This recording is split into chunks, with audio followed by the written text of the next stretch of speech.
Day 4, Wednesday, October 18th, I believe. I don't write the date or write much here. Today was a good day, and it probably had something to do with the fact that I went to bed at 9 p.m. and woke up at about 9 or 9:30. I wake up a lot in the night to go to the bathroom, but I still like slept, you know.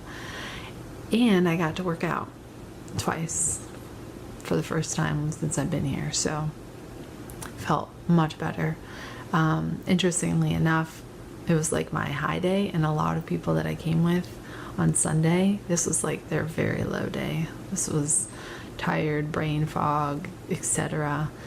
Some of the things that I did today was work out, go to class, and then I tried, I had the thought to try to use the wheatgrass pulp, and I made a compress for my tumor.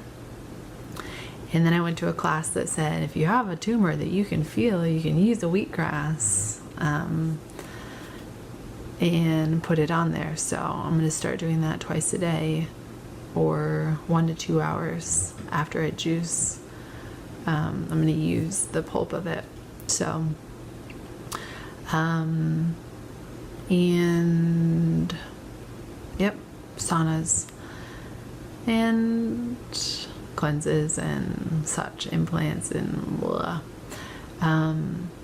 Things that really stood out to me today. We heard from Brian, the guy that is now the director of this place, and I hadn't heard of him before. And he said some really great things in his health talk. He was talking about fasting, because we're fasting today. We fast on Wednesdays. You fast from Tuesday night until Thursday lunch is when you have your first real like solid meal. We drink green juice and lemon juice and wheatgrass, and then we had a cold soup, green soup tonight, and that was okay for dinner. So my next meal will be Thursday afternoon, and I don't feel that hungry. Part of what he said, the reason why, is because there's a lot of protein in this plant food, and you won't feel hungry because you feel very sustained. So I learned a lot about like the raw food diet, which I haven't been exposed to much. But he like takes it to the extreme. I mean extreme. And I was kind of listening, I know, with like, I'm sure, a scowl. And I don't mean to, but sometimes people can take it to a level where it becomes a religion, or they almost lean on that for health and healing rather than what I feel like is the ultimate healer, who's Christ. So I was a little skeptical.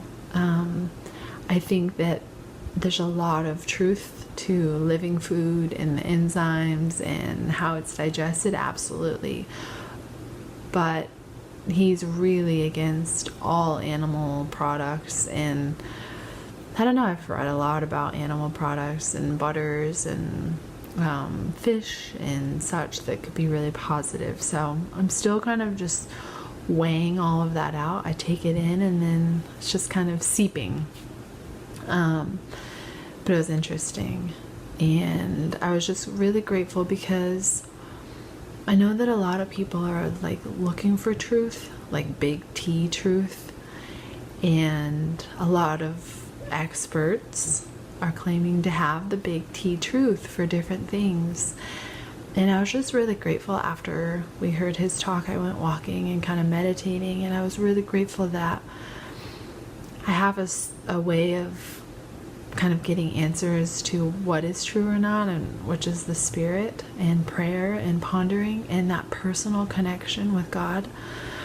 I was really grateful for that this afternoon, because I was just thinking like, well, Dr. Mercola says something different, and here's this guy who's been living this way for 40 years, and then I have a nutritionist back home who's been, you know, seeing patients for 40 years, and they're all a little different. So I know how confusing and crazy that could be. So I was really grateful at the end of the day that I have a way to pray and get revelation and confirmation of the spirit of what's true, or what works, or what I need specifically. And then I was also listening to Elder Maxwell's talk, applying the blood of the atonement of Christ. It's a conference talk along those lines, and it was phenomenal. It was just like what we feel like we go through and how it can be swallowed up in what Christ has gone through. And a couple of things that stood out to me was drinking the bitter cup and not becoming bitter, meaning that we can go through hard things like Christ did, not to that level in any way, but hard for us. And the important thing is not to have resentment or bitterness. It's to walk through it and to become something through that. I needed to hear that. I looked through my phone last night, like old pictures and quotes and things that I've taken screenshots of, and a lot of it was about loving yourself and relationships, and that was confirmation that like my soul, my spirit needs some attention in that area, like self-love and value. I'm working on that. Oh, and the other thing was tonight, after I got my shower and I was getting dressed, I still don't have a roomie, and it came to mind, like, God does take care of us. He really does. I remember when I was calling to sign up for these 3 weeks, there's a big price difference between getting a private room and a shared room. And I really wanted a private room, but I knew that it wasn't going to be my money, that this was going to be the sacrifice of friends and family. And so I didn't just want to be selfish and just, think like, well, what do I want? So I thought, okay, well, I can share a room with one other person.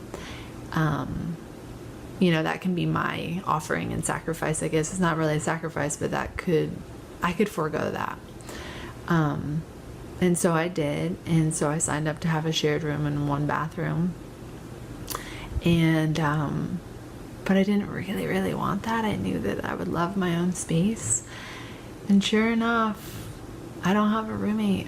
I have a room with 2 beds, 2 queen beds, but it's just me, my own bathroom. And new people come in on every Sunday, so I'm not sure it'll stay that way, but I needed that for this first week, and God knew that.